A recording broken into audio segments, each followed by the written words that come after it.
Olá, eu sou Severino Afonso Júnior, aluno do curso de Teologia da Unicesumar, meu RA 2104-3926, dígito 5. Amor que nos constrange. O texto, primeira Epístola de João, capítulo 4, versículos de 1 a 21. Irei ler apenas o primeiro versículo. Amados, não creiais em todo o Espírito, mas provai se os Espíritos são de Deus, porque já muitos falsos profetas se têm levantado no mundo. João, o apóstolo amado, ele escreveu sua primeira epístola com o intuito de alertar os cristãos sobre os falsos mestres, os falsos profetas, que negavam, entre outras coisas, que Cristo havia vindo em carne e promover também uma motivação a respeito do novo estilo de vida que cada cristão deveria adotar. Vejamos então esses ensinamentos do apóstolo João. Jesus Cristo humano. Falsos profetas, na época de João, negavam a humanidade de Cristo. Principalmente um falso profeta, um falso mestre, chamado Cerinto. Ele negava a encarnação do Verbo e ensinava que o Cristo divino desceu sobre Jesus humano quando este foi batizado e depois deixou o corpo de Jesus antes de sua crucificação, conforme o próprio João descreveu aqui na primeira epístola, no capítulo 2. A refutação para isso nós temos Isaías, capítulo 7, versículo 14, que diz: Eis que uma virgem conceberá e dará luz a um filho, e o chamarás Emanuel, que significa Deus conosco. E ainda Isaías, capítulo 9, versículo 6, diz: Porque um filho se nos deu, um filho se nasceu, um filho se nos deu, e o principado está sobre os seus ombros. E o seu nome será Maravilhoso, Conselheiro, Deus Forte, Pai da Eternidade e Príncipe da Paz. Então, Jesus, ele teve sua vida realmente como homem. Ele se encarnou, ele se fez carne e habitou entre nós, conforme está escrito lá em João, capítulo 1, versículo 14. E o Verbo se fez carne e habitou entre nós.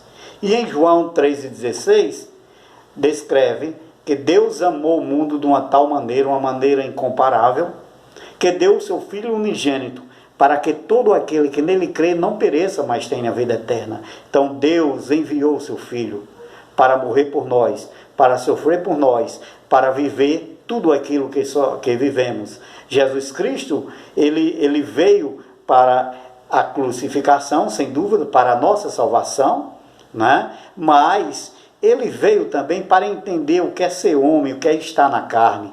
E ele habitou, e o Verbo se fez carne e habitou entre nós. Mas ele passou por as mais diversas experiências humanas. Ele sentiu tristeza, sentiu fome, sentiu sede, sentiu dor. Então, vejam só, podemos vencer e reconhecer os falsos mestres e falsos profetas, recusando-nos a segui-los.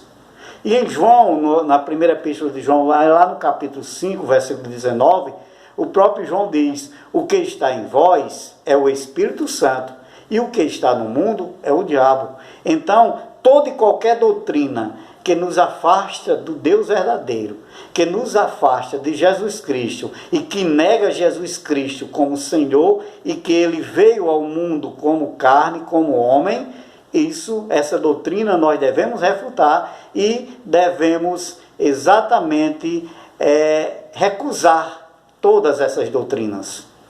A vida cristã e o amor, a segunda parte desse capítulo, a vida cristã e o amor.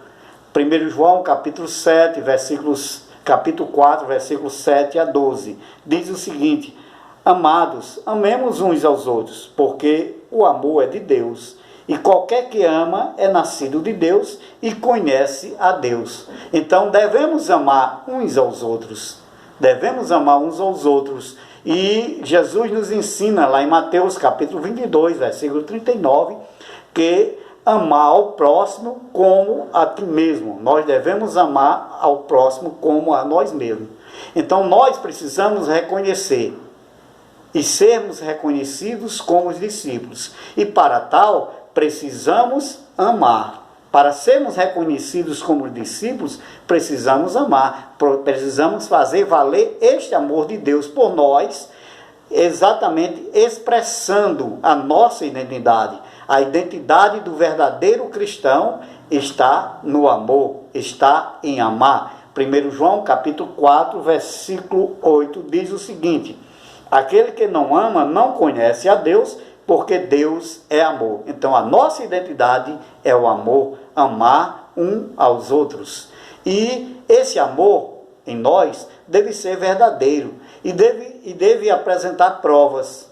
O próprio Jesus, ele se fez carne e habitou entre nós, como prova de amor. Ele se entregou por nós, ele se doou por nós, ele derramou o seu sangue por nós, ele padeceu todo tipo de atrocidade por nós. Então, foi uma verdadeira prova de amor. E nós precisamos, mais do que nunca, como os verdadeiros cristãos, provar que nossa identidade verdadeira, a identidade do verdadeiro cristão é o amor. E que esse amor nosso seja incondicional, assim como Jesus Cristo nos amou incondicionalmente. Versículo 11 diz o seguinte: amados, se Deus assim nos amou, também nós devemos amar uns aos outros. Então, se Deus nos amou, devemos amar uns aos outros com um amor incondicional, conforme João 3,16, que Deus doou o seu próprio Filho por todos nós.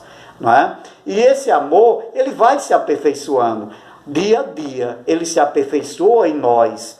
Primeira Epístola de João, capítulo 4, versículo 12, nos diz o seguinte: ninguém jamais viu a Deus. Se nós amamos uns aos outros, Deus está em nós, e em nós é perfeito o seu amor. Então o amor de um cristão por Deus inevitavelmente transborda no amor pelas outras pessoas. João afirmou aqui que o amor pelas pessoas é uma prova essencial do amor de Deus por nós.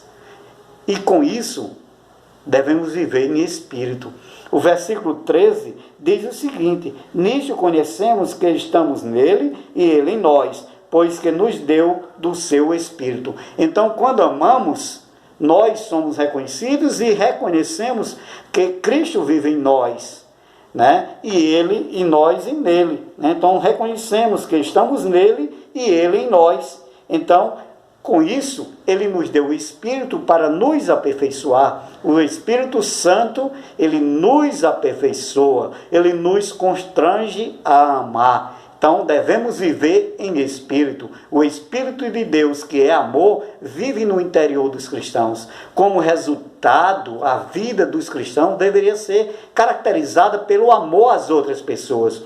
Os cristãos amam porque, indiretamente, quem os ama está dentro deles. Então, Deus pode ser visto indiretamente no fruto do amor que seu Espírito produz nos cristãos.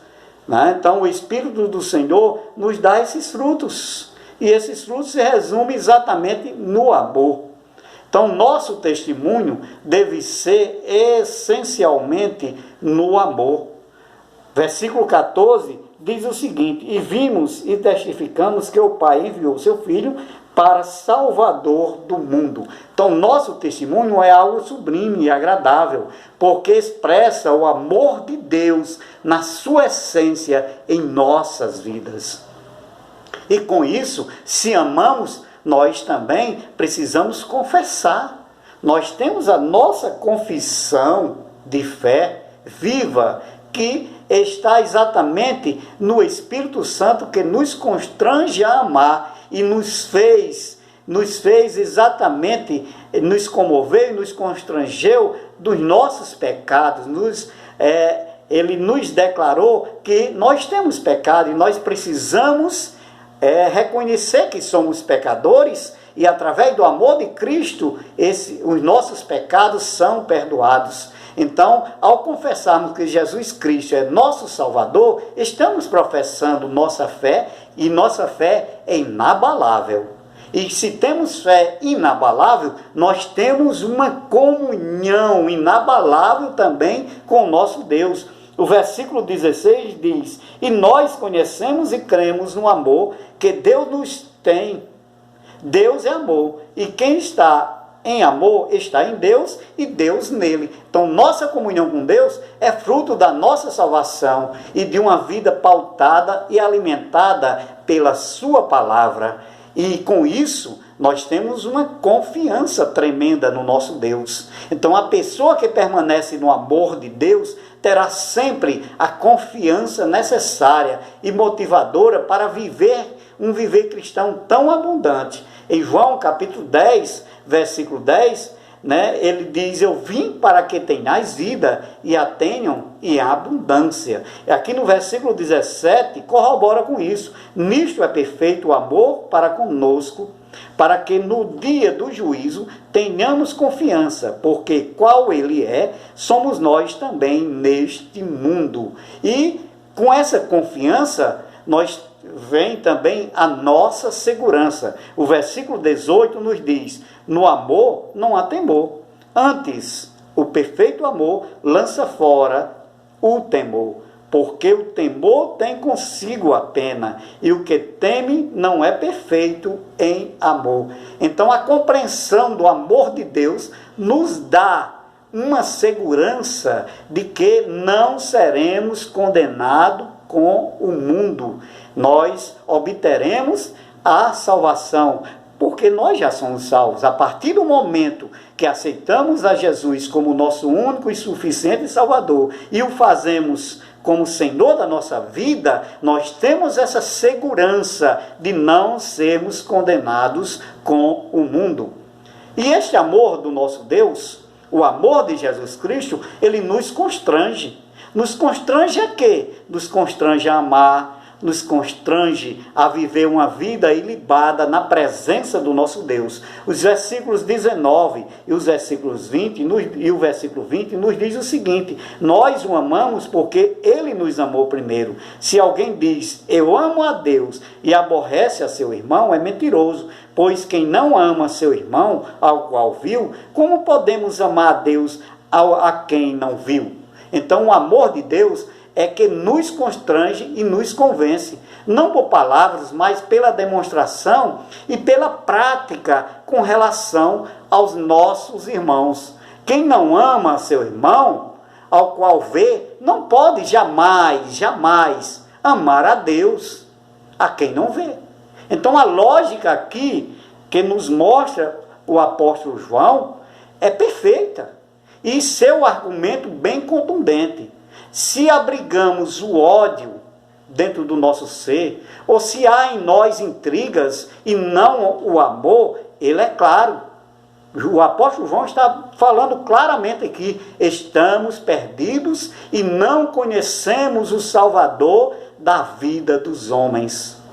E aqui cabe uma ilustração. Um casal que conviveu quase 80 anos juntos, eles na sua juventude, logo quando casaram, foram convocados aí à guerra. E na guerra, ele ficou manco e ela ficou surda, mas permaneceram firmes no amor.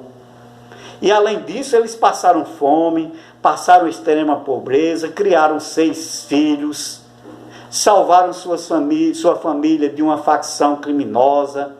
Mas, logo quando se aposentaram, passaram a morar numa cidade antiga, numa cidade que eles moravam na sua juventude, junto ao mar. E lá aquele velhinho, ele cultivava, além da horta, ele cultivava também flores. E sempre, ele todos os dias ele ia lá, colhia flores e entregava a sua velhinha, a sua esposa, e dizia: eu te amo e eu tenho cuidado de ti. E essa irmã, ela teve 2 infartos, ela teve 2 cânceres, ela foi curada por conta do amor que constrange. E o amor do seu marido lhe deu força, lhe motivou a viver. E ambos morreram aos 95 anos, e diferença de um dia para o outro. Então, assim como esse casal de velhinhos, Jesus Cristo nos ama com um amor incondicional, um amor capaz de doar sua própria vida por nós, e nos amará sempre. Ele mesmo nos prometeu em Mateus 28:20, eis que estou convosco todos os dias até a consumação dos séculos. Ele nos constrange a amá-lo e a amar o próximo como a nós mesmos. Estás disposto a aceitar este amor incondicional de Cristo por ti? Estás disposto a segui-lo e a deixar que ele dirija a tua vida, te garantindo uma segurança que ninguém e nada neste mundo pode te oferecer? Aceita Jesus como seu Salvador? Tenha uma entrega completa a Ele.